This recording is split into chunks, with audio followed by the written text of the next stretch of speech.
strong protagonists of an impartial civil service, both national and international. And in today's world, where you have so much fake news and where you have big political apparatuses in all over the place that can plead this thing or plead that thing. Some said that we are now so powerful that we can create our own reality. Then I think that the civil service has a great role to play, because we do have elected assemblies and we have governments formed by majority, and they have their programs and they preach them and they are working for them. And we accept that, and we have the discussion between different groups, and we form majority governments and so forth.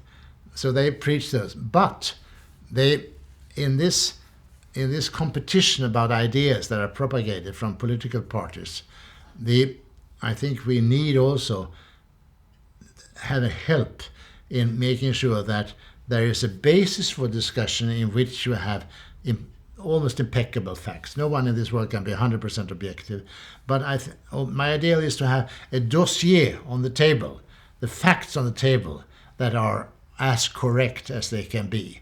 And I think a national government can work on his ideas and his values, but it should have on the table facts compiled by people who have no other duty than to see to it that I give you the real facts as best one can get them. And this is valid for the national sphere, and it's valid also for the international sphere. We must have an international civil service that is credible. The safeguard system of the IAEA must be impeccable. They must be impartial. They are there to observe. When I was heading the UNMOVIC, I didn't feel that our job was to tell the Security Council what to do. My mandate was to pursue professional inspections and report accurately what the inspections saw. And that's what we did. And then we left to the Security Council. There the governments come in and they do what they like, but they should have a basis of facts on the table. The same applies for the safeguard. There's also a need for a different way of reaching it is the free press, where we also see as a desirable objective that they should give the facts, and where they don't, often they don't. They go also by their stomach feelings and their political instincts. But if the press also can find means of injecting facts into the public discussion.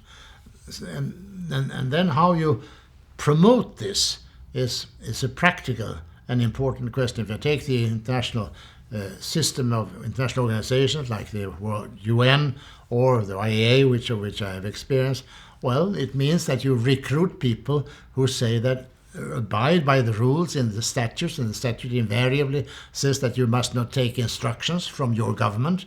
You are now separate from that. You work for the international community. And that means give the facts, be as objective as you can, whether you are Chinese, American or Russian. And there have been many breaches of that, of course. During the Soviet time, the Russian civil servants reported to the Soviet government and so forth, and you have many parallels to that. But the idea, then, I think, is in everybody's long-term interest that you have this objectivity.